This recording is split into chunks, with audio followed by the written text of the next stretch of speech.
आप पहले बता देती, मैं स्टेशन लेने आ जाता आपको। अरे नहीं बेटा, ऐसी कोई बात नहीं है। आइए बैठिए। और घर पे सब कैसे हैं? सब ठीक है बेटा। मैं रति को बुला करके लाता हूँ, चाय पियेंगी ना आप? हाँ, चाय तो पीऊंगी। हाँ, मैं बुला करके लाता हूँ रति को। वाह जी वाह, मैडम यहाँ बैठी है और मैं मैडम को पूरे घर में ढूंढ रहा हूँ। अरे चलो भाई, माँ ही है। माँ ही है? हाँ। यार तुम्हारी माँ को कोई काम नहीं है क्या? जब देखो मुंह उठा के चली आती है। ये अनाथ आश्रम है क्या? जब देखो मुंह उठा ही चली आई। तुम जाओ, तुम्हारी माँ, मेरी माँ नहीं है। मूड खराब कर दिया, माँ ही है। रति, पागल हो गई हो? दिमाग ठिकाने पे है तुम्हारे? तुम्हें समझ में आ रहा तुम क्या बोल रही हो?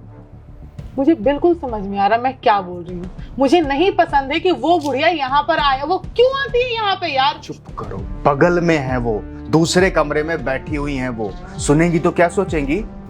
सुनती है तो सुने, मुझे कोई फर्क नहीं पड़ता। और मैं बोल ही रही हूँ ताकि वो सुने। यार क्या मतलब होता है? हम दोनों यहाँ रहते हैं, हस्बैंड वाइफ है, हमें एक प्राइवेट टाइम चाहिए रहता है। वो जब देखो मुंह उठा के चली आती है, पक्का पैसे लेने के लिए आई होंगी। भैया एक बात तो जाना नहीं, क्योंकि वो तो 1 रुपए देंगे नहीं। तुम भोले भाले हो, चलो इसी को लूटते हैं। यही तो काम रह गया उनका। बोलो जहां से आएंगे ना चुपचाप वहीं जाए। मैं नौकरानी नहीं हूँ उनकी। ये घर उनका नहीं है? नहीं है, ये घर मेरा और तुम्हारा है। कोई हक नहीं होगा इस घर पे। मैं किनका बेटा हूँ? दीपेश यार, मेरी तुम्हारी शादी हो रखी है, अब हम दोनों की। अरे शादी हमारी अभी हुई है रति। इससे पहले मैं उनका बेटा हूँ। पाल पोस कर बड़ा किया उन्होंने मुझे। दीपेश अपने स्टेटमेंट को करेक्ट करो। तुम बेटा थे, अभी तुम मेरे पति हो, तो तुम मेरी बात सुनोगे ना कि उनकी। और देखो वो आई है, चुपचाप उनको यहाँ से भेज दो, वरना मुझसे बुरा कोई नहीं होगा। मैं बहुत बदतमीजी से बात करूंगी, जलील कर दूंगी। तो बोलो जाए यहाँ से। मतलब तुम ये बोलना चाहती हो शादी हो जाने के बाद एक बेटे को अपने माँ से रिश्ता तोड़ देना चाहिए? हाँ, यही बोलना चाहती हो ना तुम? शादी के बाद एक लड़का जो है सिर्फ अपनी पत्नी का होता है, माँ से उसका कोई रिश्ता नहीं होता। अरे क्या हो गया है तुम्हें यार? इज्जत करना भूल गई हो क्या लोगों की? एक इंसान क्या, हमारे परिवार का बड़ा बुजुर्ग हमारे घर पे आया, हमसे मिलने आया है, और तुम ऐसी ऐसी बातें कर रही हो। देखो, पहली बात तुम्हें बता दूं कि मुझे नहीं पसंद है कि हम दोनों के बीच में कोई तीसरा बंदा है। ठीक है? तुम्हारी माँ है, वो लोग गांव पे रहती है ना, वहीं पे रहे। पैसे तुम भेजते ही हो जो उनके चाहिए। यहाँ आने की क्या जरूरत है यार? देखो वो आई है, आप बोलेंगे बहू मुझे दवा दे दो, खाना दे दो, नाश्ता दे दो। नौकर नहीं हूँ मैं, मेरी लाइफ है। मैं कभी कोई काम नहीं की हूँ, तो आगे भी नहीं करूंगी। तुम्हें इतना ही अपनी माँ से प्यार आ रहा है, तुम भी चले जाओ उनके पास, छोड़ दो मुझे। क्योंकि तुम माँ के लाडले बेटे हो ना, मम्मा बॉयज, जाओ उन्हीं के पास जाओ। फालतू का दिमाग खराब करना है बस तुम्हें। ये छोड़ने वाली बात कहाँ से आ रही है यार, ये बताओ मुझे। सुनो, मुझे तुमसे कोई बहस नहीं करना। एक काम करो, आई है ना, दिल्ली में ना बहुत सारे वृद्धाश्रम है, वहां पे जाके उनको छोड़ा, वहां पे वो रह लेंगी। बहुत लोग रोड पे भी रहते हैं। रत्ती एक शब्द और मत बोलना, वरना मुझे नहीं पता कि मैं क्या कर बैठूंगा। तुम्हें खुद नहीं समझ में आ रहा कि तुम क्या बोले जा रही हो? अरे वृद्धाश्रम में छोड़ के आऊंगा उन्हें? हाँ, सड़कों पे भीख मांगेंगी वो, उनका घर होते हुए? शर्म नाम की चीज नहीं है, तमीज तजीब सब कुछ घोल करके पी गई। बदतमीज औरत। नहीं करनी है तुम्हें बात उनसे, मत करो। एटलीस्ट उनके लिए चाय तो बना सकती हो। मैं ही रहूंगा उनके पास, मैं ही बात करूंगा। इतना तो रिस्पेक्ट शो कर सकती हो ना? कर सकती। बट इसके बाद वो नहीं आएंगे इस घर में। ये लास्ट वार्निंग मैं तुम्हें दे रही हूँ। मुझे नहीं पसंद है वो बूढ़े इस घर में आए। ओके, ये लास्ट वार्निंग है। ठीक है, चलो चल के चाय बनाओ।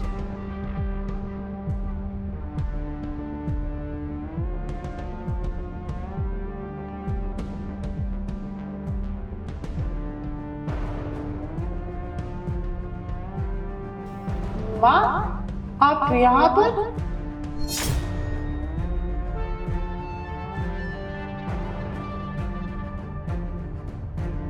तुमने बताया क्यों नहीं कि मेरी माँ आई है? क्या फर्क पड़ता है रति, तुम्हारी माँ आए या फिर मेरी माँ आए? फर्क पड़ता है दीपेश। मेरी माँ तुम्हारी माँ की तरह रोज रोज मुंह उठा के नहीं आती है। और मेरी माँ के लिए ना हम दोनों का प्यार इंपॉर्टेंट है, तुम्हारी माँ की तरह सेल्फिश नहीं है। माँ जी, अब मुझे ये समझ में नहीं आ रहा है कि मैं इस लड़की को ब्लेम करूं या फिर आपके संस्कारों को ब्लेम करूं? किसे ब्लेम करूं आप खुद ही बताइए ना। और ये आज का नहीं है, ये हर बार का है। आप जब आज आई ना तो मैं इसके पास गया था ये बोलने के लिए कि तुम्हारी माँ आई है, पर इससे पहले कि मैं कुछ बोलता इसने खरी खोटी सुनाना शुरू कर दिया। फिर मैंने कहा ठीक है भाई, जब कर रही है तो करने दो। और आप साफ देख सकती हैं कि आपकी बेटी किस तरह अपने मुंह से सिर्फ और सिर्फ जहर ही उगल रही है। जैसा कि मैंने आपको बोला कि आज का नहीं हर बार का है। रत्ती भर भी इज्जत नहीं करती है मेरे माँ बाप की है। मेरे मम्मी पापा हैं, मुझे पाल पोस कर बड़ा किया है उन्होंने। क्या उनका हक नहीं बनता कि बिना पूछे वो यहाँ आ सके, मेरे घर पे अपने बेटे से मिल सके, अपनी बहू से मिल सके? एक बात बताइए, आज तक कभी मैंने भेदभाव किया है? कभी आज तक आपको यह बोला है कि आप रति की मां है, मेरी मां नहीं है? कभी यह बोला है कि मेरा आपसे कोई नाता नहीं है? जबकि कभी भी कोई भी जरूरत हुई हमेशा मैं खड़ा रहता हूं, हमेशा आपकी मदद करता हूं। वहीं दूसरी तरफ ये मेरे माँ बाप की इज्जत तक नहीं करते। अरे इज्जत तो छोड़िए, ढंग से बात तक नहीं करती उनसे। पता है क्या क्या बोल रही थी? अरे आपको क्या बताओ, आपने तो सुना ही होगा। वृद्धाश्रम भेजने की बातें कर रही थी, बोल रही थी सड़कों पे रह लेंगे, भीख मांग लेंगे। अरे क्यों मांगे भीख भाई? मेरे माँ बाप है वो, इतना बड़ा घर है मेरा, क्यों सड़कों पे रहेंगे वो? और एक बेटे के होते हुए और उनके माँ बाप उसके घर से बाहर निकल जाए, इससे बड़ी जिल्लत की बात उस बेटे के लिए और क्या होगी? कुछ होगी क्या? आपको पता है माँ जी? चुप रहो तुम। आपको पता है माँ जी, एक पति ना हमेशा सास और बहू के बीच हमेशा पिसता रहता है। वो हमेशा ये कोशिश करता रहता है कि रिश्ते बना करके रखे, किसी तरह से रिश्ते ना टूटे, माँ भी खुश रहे, पत्नी भी खुश रहे। बस मेरी भी हमेशा से वही कोशिश रही है, क्योंकि जिस खानदान से मैं आता हूँ ना, उस खानदान में तलाक नहीं होते, डिवोर्स नहीं होते, और मैं भी कभी नहीं चाहता था कि डिवोर्स हो। बस उसी चीज को बनाए रखने के लिए मैंने आज तक कभी भी रति से डिवोर्स लेने की बात नहीं कही। पर देखिए, आज तक मैं ये जहर का घूंट पी कर रह गया, पर आज सच्चाई आपके सामने, आप खुद देख रही हैं सारी चीजें कि क्या हो रहा है। दीपेश, मेरी माँ को मत भड़काओ। मेरी माँ को पता है कि उनकी बेटी सही है। गलत फहमी की भी हद होती है माँ जी। सारी सच्चाई आपके सामने है, बाकी फैसला आपका है। अपने कानों से सुनी हूँ मैंने सारी बातें, और तेरी ही आवाज़ थी बेटा, किसी और की तो नहीं थी। तुझे शर्म नहीं आई? तुझे जरा भी शर्म नहीं है? अरे बेटी को विदा कर देते हैं माँ बाप। असली घर उसका ससुराल होता है, और उसके सास ससुर जो होते हैं ना, उसके सगे माँ बाप से भी बढ़ के होते हैं। और उनकी सेवा करना, उनकी इज्जत करना एक बहू का धर्म होता है। और मैंने तुझे ऐसे संस्कार नहीं दिए। अभी जमाई जी बोल रहे हैं ना कि आपके संस्कारों में कोई कमी होगी। मेरे संस्कार ऐसे थे क्या? मैंने कभी तुझे बोली हूँ कि वहां जाकर के तू सास को बुढ़िया बोलना, माँ जी मत बोलना? क्यों? और तेरे शब्द, छी, शर्म आती मुझे तुझे बेटी कहते हुए। तूने अभी क्या बोली? तुम्हारी बुढ़िया माँ मुंह उठा के आ जाती है। अरे मुंह उठा के आ जाती क्या है? उसका पूरा हक बनता है इस घर में। उसके बेटे का घर है ये, तू बाद में आई है। उसको जन्म देने, तेरा पति जो है ना, उसको जन्म देने वाली वही है। अगर वो तेरे पति को जन्म नहीं देती तो तेरे से शादी कहाँ होती इसकी? मेरी नज़र तो शर्म के मारे झुक गई है जमाई राजा के आगे। तूने तो मेरी नाक कटवा दी। मैंने तुझे ऐसे संस्कार नहीं दिए थे। हमारे पड़ोस में विमला है ना, निर्मला है, उसकी बेटियां जब आती हैं ना, अपने सास ससुर की बुराइयां करती हैं, वो हंस हंस कर सुनती हैं। मेरा सीना जो है ना गर्व से चौड़ा हो जाता है। मैं कहती हूँ मैंने अपनी बेटी को ऐसे संस्कार दिए हैं कि वो अपने ससुराल में, उसके ससुराल से आज तक किसी भी तरह की कोई शिकायत नहीं आई है। ना मेरे जमाई राजा ने मेरे से शिकायत की है और ना उसके सास ससुर ने की है। लेकिन तूने तो मेरी नाक कटवा दी। अरे कलमुही, मेरी कोख में ही क्यों नहीं गल गई तू? तुझे तो अपनी बेटी कहते हुए मुझे शर्म आती है। और ऐसा पति ना तुझे इस जमाने में, इस जन्म में क्या 7 जन्म में नहीं मिलेगा। चिराग लेके ढूंढेगी ना तब भी नहीं मिलेगा। लाखों में एक है मेरा जमाई। कोई दूसरा लड़का होता ना तो जूते मार के तुझे बाहर निकाल देता। लेकिन इसकी शराफत है देख। मुझे ना बहुत शर्म आ रही, बहुत ज्यादा शर्म आ रही है। और एक बात मेरे को बता तू, अगर तेरे भैया भाभी मेरे साथ ऐसा करेंगे, मुझे बुढ़िया बोलेगी तेरी भाभी, और तू मुझे घर से निकालेगी, वृद्धाश्रम में भेज देगी मैं तेरी भाभी, तो तेरे दिल पे क्या बीतेगी तुझे पता चलेगा तब। तुझे जरा भी शर्म नहीं आई? मुझे ना तुझे बेटी कहते हुए शर्म आ रही है।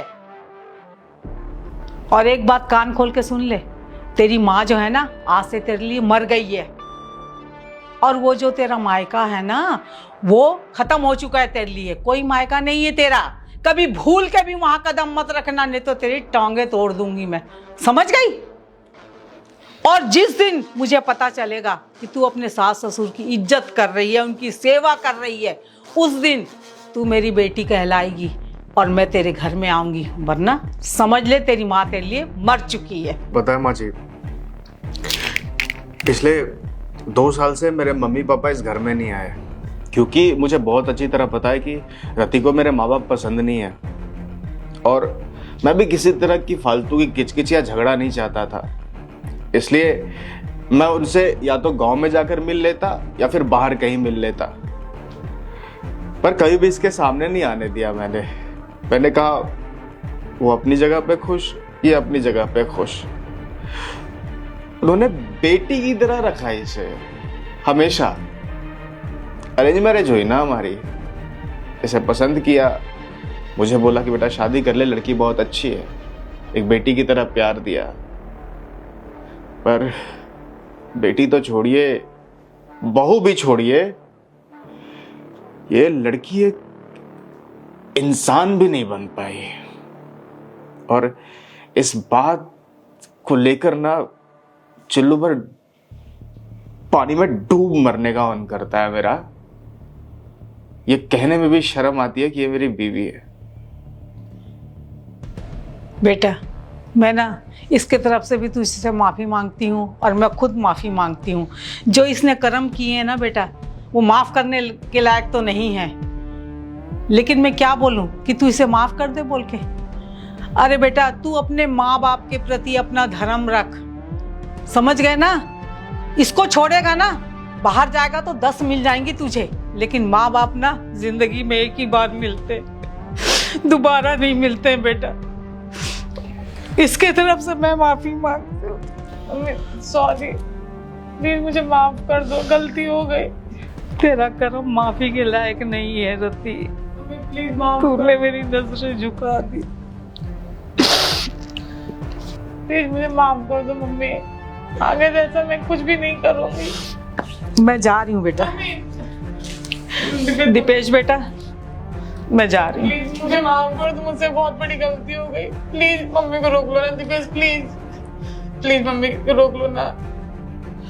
मम्मी प्लीज मुझे माफ कर दो, आगे से मैं ऐसा कुछ नहीं करूंगी मम्मी, प्लीज मम्मी। मैं क्यों रोकूं रति? एक मौका दे दो, आगे से ऐसा कभी कुछ नहीं करूंगी। मम्मी जी को लेके आप भी आऊंगी, प्लीज एक मौका दे दो। अचानक क्यों एहसास हो रहा है तुम्हें कि तुम गलत हो? मुझे पता है, मैंने तुम्हारी मम्मी की बहुत बेइज्जती की है, मुझे इस चीज का एहसास हो गया है। मैंने कभी नहीं सोचा था कि मेरी माँ मुझसे ऐसा बोलेगी कि तुम मर जाती। प्लीज मुझे पता है मैंने बहुत गलत किया है, माफी के लायक नहीं है, लेकिन बस एक मौका। आगे से ऐसा कुछ नहीं करूंगी, मैं कसम से बोल रही हूँ, आगे से कुछ नहीं करूंगी। Please please please please please एक मौका दे दो, मम्मी को रोक लो प्लीज दीपेश। मैं आज ही जाके मम्मी जी को लेकर आऊंगी और कभी ऐसा कुछ नहीं करूंगी जिससे उनको हर्ट हो, तुमको हर्ट हो। जैसे मैं अपनी मम्मी को प्यार करती हूँ वैसे उनके साथ रहूंगी। बस एक आखिरी मौका, अगर मैंने कभी भी कोई गलती की ना, तुम जैसा बोलो मैं वैसा करूंगी। बस एक मौका दे दो, बस एक मौका। माफी मांगने लायक अब कुछ रह ही नहीं गया रति। ये दिन देखने से पहले ना मैं मर जाती ना तो वो अच्छा था। माँ जी देखिए, इतनी बड़ी बड़ी बातें मत कीजिए कि मर जाती है नॉल। देखिए मैं मानता हूँ रति से गलती हुई है, और इसने गलती तो मेरे साथ की है ना। मैंने शादी की है रति से, मुझे इसके साथ ज़िंदगी बितानी है, और गलतियाँ इंसान से ही होती है। और अगर इंसान अपने गलतियों को सुधारना चाहता है तो उसे मौका देना बहुत ज़रूरी हो जाता है। और अगर रति को सच में अपनी गलतियों का एहसास, अगर ये सुधरना चाहती है, तो मुझे कोई प्रॉब्लम नहीं है इसे एक और मौका देने में। आपने अपनी बेटी मुझे सौंपी है, क्या आप मुझ पर इतना भरोसा नहीं करती? मैं तुझ जैसा जवाई पाके ना धन्य हो गई बेटा। माँ जी आप आई हैं हमारे घर पे, आपको कहीं जाने की ज़रूरत नहीं है। बस मैं आपसे एक आखिरी दरख्वास्त करता हूँ कि अपनी बेटी को माफ़ कर दीजिए। अगर दोबारा उसने ऐसी गलती की तो मैं आपसे ये खुद बोल रहा हूँ कि मैं इसे तलाक दे दूँगा। ऐसा कभी कुछ नहीं करूंगी, प्लीज एक मौका दे। तो मुझे एहसास हो गया है। इट्स ओके रति, बातों से कुछ नहीं होता। अगर तुमने अपने कर्मों से दिखा दिया तो शायद वो चीज़ें साबित हो जाए। माँ जी प्लीज़ माफ़ कर दीजिए रति को।